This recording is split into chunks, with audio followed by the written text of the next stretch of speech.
PMLA यानी prevention of money laundering act. PMLA को ED का ट्रम्प कार्ड कहा जाता है। मनी लॉन्ड्रिंग के मामले में ईडी किसी को भी गिरफ्तार कर सकती है। सुप्रीम कोर्ट ने मनी लॉन्ड्रिंग एक्ट के तहत किसी की गिरफ्तारी को गलत नहीं ठहराया है, या यूं कहा जाए कि सुप्रीम कोर्ट ने ईडी की गिरफ्तारी के अधिकार को बरकरार रखा है।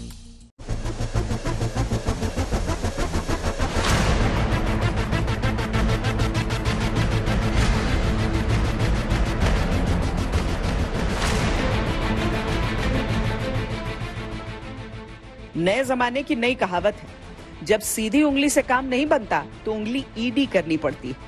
ईडी भ्रष्टाचारियों के लिए खौफ का दूसरा नाम है। जो दहशत प्रवर्तन निदेशालय के नाम की आजकल है, वो किसी और एजेंसी की नहीं। ईडी के नाम से ही आरोपी आजकल कांपने लगते हैं। ईडी के पास वो ताकत है जो सीबीआई और राज्य की पुलिस के पास भी नहीं होती। विदेशी पूंजी निवेश के नाम पर की जाने वाली धोखाधड़ी को जांचने और पकड़ने के लिए ईडी एक महत्वपूर्ण विभाग है। ईडी मनी लॉन्ड्रिंग या हवाला लेन देन के मामले में भी कार्रवाई करता है।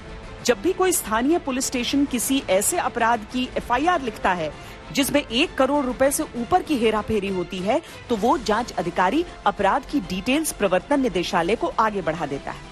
अगर इसी अपराध की जानकारी पहले ही ईडी को मिल जाती है, तो वो पुलिस अधिकारियों से सीधे ही चार्जशीट या एफआईआर की कॉपी मांग लेते हैं। इससे ये पता लगाया जाता है कि कहीं लेन देन हवाला के जरिए तो नहीं हुआ।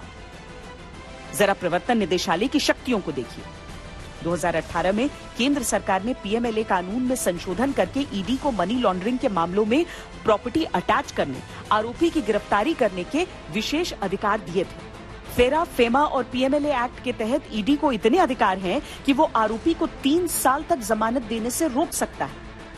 सजा के लिए जो है इसमें prevention of money laundering act में 7 साल की सजा है अगर डिफरेंट ऑफेंसेस हैं, लेकिन अगर नारकोटिक्स का ऑफेंस है तो इसमें 10 साल तक की सजा हो सकती है। सजा के साथ साथ कोर्ट जुर्माना भी कर सकता है। जुर्माने के साथ साथ इनकी जितनी प्रॉपर्टी है वो गवर्नमेंट में वेस्ट हो जाती है। पीएमएलए एक्ट की धारा 24 के तहत अभियुक्त को ही ये साबित करना होता है कि उसके पास से जो धन मिला है वो कानूनी रूप से वैध है।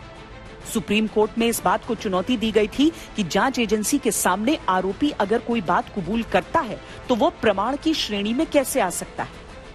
आमतौर पर एक मजिस्ट्रेट के सामने दिया गया बयान ही अदालत में सबूत माना जाता है, लेकिन prevention of money laundering act के तहत जिन मामलों की जांच ईडी कर रही होती है, उनमें एक जांच अधिकारी के सामने रिकॉर्ड किया गया बयान कोर्ट में सबूत के तौर पर मान्य होता है। सुप्रीम कोर्ट ने यह बात स्पष्ट कर दी। पीएमएलए के अंतर्गत आने वाले सारे अपराध गैर जमानती होते हैं। अगर money laundering with in country की हुई है तो इन्वेस्टिगेशन आसान हो जाता है और केस जो है चार्जशीट करने में, कोर्ट में भेजने में ईडी को 1 साल या 2 साल मैक्सिमम लगते हैं उसमें।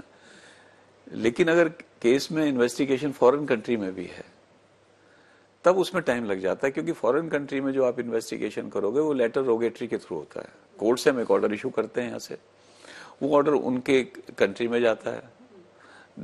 दे देन डिसाइड कि क्या हम इस केस को इन्वेस्टिगेट करें अपनी कंट्री में। नहीं, अगर करते हैं तो फिर वो वहां पर वो प्रोसेस करते हैं, फिर हमें इंफॉर्मेशन भेजते हैं। उसमें कई बार 2 साल लगते हैं, 3 साल लगते हैं, डिपेंड करता है कंट्री टू कंट्री के ऊपर। स्पेशल कोर्ट का ऑर्डर किया हुआ है इसमें ऑलरेडी,